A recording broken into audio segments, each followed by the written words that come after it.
Hello, नमस्कार सभी साथियों का आज की क्लास के अंदर वेलकम है।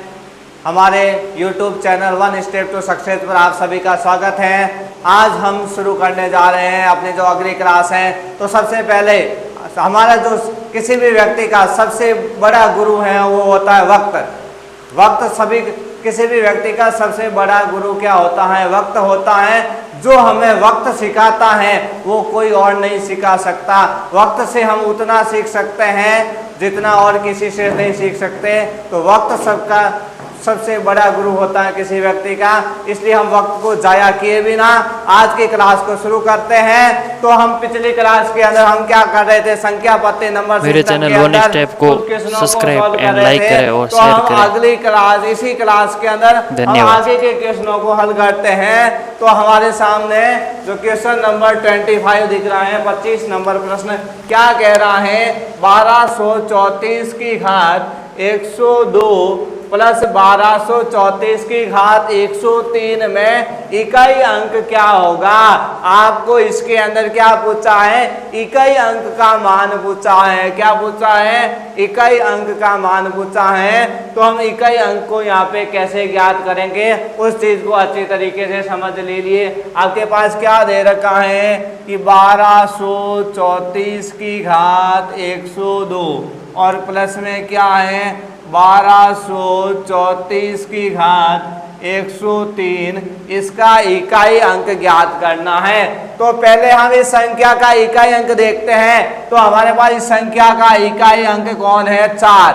और इसके ऊपर जो घात लग रखी है वो घात क्या है? सम संख्या है। अगर 4 की घात सम संख्या हो तो उसका इकाई अंक हमेशा क्या आता है? 6 आता है। अगर 4 की घात क्या हो? सम संख्या हो तो उसका इकाई अंक हमेशा क्या आता? 6। तो इस संख्या का इकाई अंक क्या आएगा? 6 आएगा।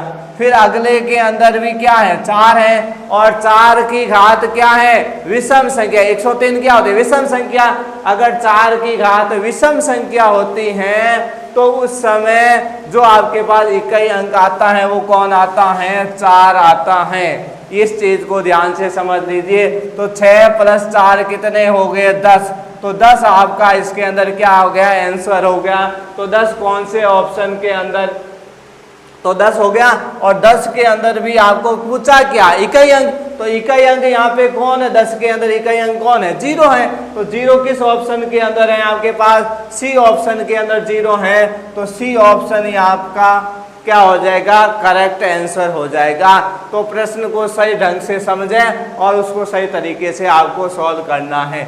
फिर अगले प्रश्न की तरफ हम बढ़ते हैं। तो अगला प्रश्न आपके पास क्या कह रहा है? किसी भी प्राकृत संख्या n के लिए 6 की घात n-5 की घात n के परिणाम का अंतिम अंक हमेशा क्या होता है? अंतिम अंक का मतलब क्या होता है कि भाई किसी भी संख्या का जो अंतिम अंक होता है उसको हम क्या कहते हैं? इकाई अंक। तो इस संख्या का भी आपको क्या ज्ञात करना है? इकाई अंक ज्ञात करना है। ये तो 25 वाले का हो गया। तो 26 वाले के अंदर क्या लिख रखा है? 6 की घात n-5 की घात n। इसका इकाई अंक ज्ञात करना है। और n क्या है आपके पास? प्राकृत संख्या। तो उसका इकाई अंक हमेशा क्या होता है? जब हमेशा दे दिया आप, इसका मतलब n का कोई भी मान रख दीजिए। तो प्राकृत संख्या की शुरुआत कहाँ से होती है? 1 से। तो हम n का मान क्या रख दें? यहाँ पे 1 रख के चेक कर लेंगे। तो क्या आ गया? 6 की घात 1 माइनस 5 की घात 1। तो 6 की घात 1 की कितनी होती है? 6। और 5 की घात 1 की कितनी होती है? 5। तो 6 में से 5 घटाएंगे तो कितने बचेंगे? 1। तो इसका मतलब इसका इकाई अंक हमेशा क्या होगा? 1 होगा। इकाई अंक पूछे या अंतिम अंक पूछे तो यहाँ आपका 1 किस ऑप्शन में है? बी ऑप्शन में। तो बी ऑप्शन यहाँ आपके क्या हो गया? बी ऑप्शन यहाँ पे करेक्ट हो गया। तो पहले प्रश्न को समझें। आप यहाँ इनका कोई भी मान रखते उससे आपके पास इकाई अंक का मान हमेशा वही आता, क्योंकि ये प्रश्न के अंदर भी कह रहा है। ठीक है, क्योंकि ये नहीं कि इकाई अंक का मान सबके अंदर चेंज आएगा तो फिर प्रश्न में ये चीज आपसे नहीं पूछता। अगला प्रश्न क्या कह रहा है हमारे पास कि दो संख्याओं का योग 40 है। दो संख्याओं का योग कितना है? 40 और उनका गुणनफल है 60। गुणनफल कितना है? 60। उनके व्युत्क्रमों का योग क्या होगा? क्या पूछा है? संख्या के व्युत्क्रम। व्युत्क्रम का मतलब क्या होता है भाई? व्युत्क्रम शब्द है, व्युत्क्रम का मतलब क्या होता है? उस संख्या को, व्युत्क्रम का मतलब क्या करना? संख्या को उल्टी कर देना। और उसका भी योग पूछा है, मतलब संख्या को उल्टी करने के बाद उसका योग कितना होगा, ये हमारे को ज्ञात करना है। हमारे पास नया संख्या दी हुई है, लेकिन क्या दिया हुआ? एक संख्याओं का योग दिया हुआ है और संख्याओं का क्या दिया हुआ है? गुणनफल दिया हुआ है। तो जब भी हमारे को संख्याओं का क्या ज्ञात करना हो, व्युत्क्रम ज्ञात करना हो, उस समय हम क्या करेंगे? दो संख्याओं का व्युत्क्रम जब भी ज्ञात करना हो तो उसके योग में गुणनफल का क्या दे देंगे? हम भाग दे देंगे।